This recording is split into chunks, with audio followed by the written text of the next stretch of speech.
Pinocchio Chapter 8. In the last chapter, Pinocchio and Geppetto were reunited. In this chapter, Geppetto goes in search of an ABC book to help Pinocchio go to school. The marionette, as soon as his hunger was appeased, started to grumble and cry that he wanted a new pair of feet.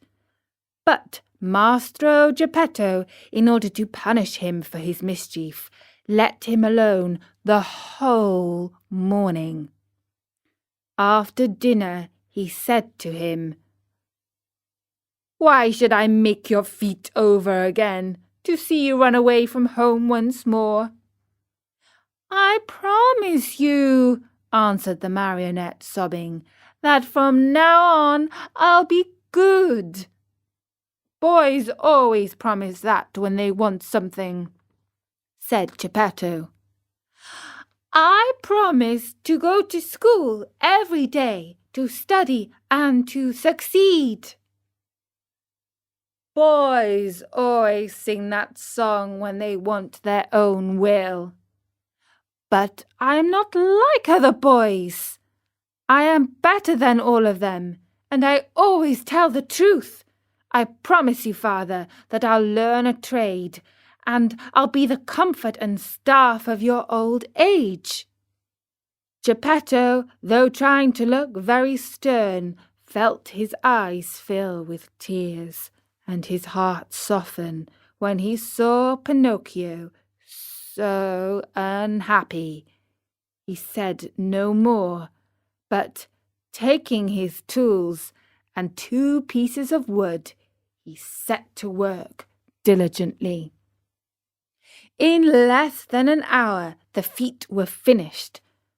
2 slender, nimble little feet, strong and quick, modelled as if by an artist's hands. "Close your eyes and sleep," Geppetto then said to the marionette.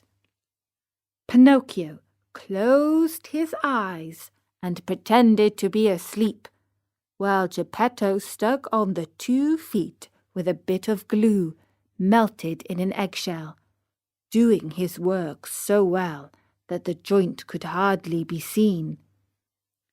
As soon as the marionette felt his new feet, he gave 1 leap from the table and started to skip and jump around, as if he had lost his head from very joy. "To show you how grateful I am to you, Father, I'll go to school now." "But to go to school, I need a new suit of clothes." Geppetto did not have a penny in his pocket, so he made his son a little suit of flowered paper, a pair of shoes from the bark of a tree, and a tiny cap from a bit of dough. Pinocchio ran to look at himself in a bowl of water, and he felt so happy that he said proudly, "Now I look like a gentleman." "Truly," answered Geppetto, "but remember that fine clothes do not make the man unless they be neat and clean."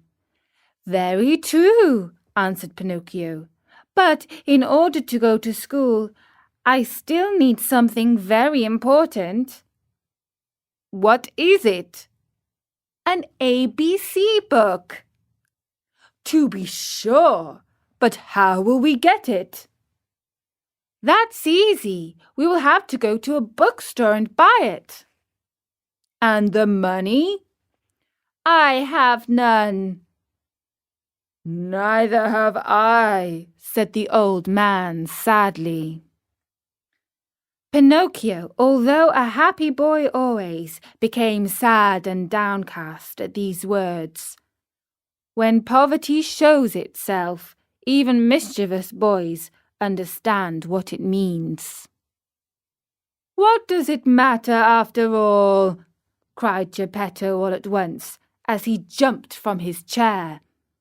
Putting on his old coat full of darns and patches, he ran out of the house without another word. After a while he returned. In his hands he had the ABC book for his son, but the old coat was gone. The poor fellow was in his shirt sleeves, and the day was cold. "Where's your coat, father?" "I have sold it." "Why did you sell your coat?" "It was too warm." Pinocchio understood the answer in a twinkling, and, unable to restrain his tears, he jumped on his father's neck and kissed him over and over.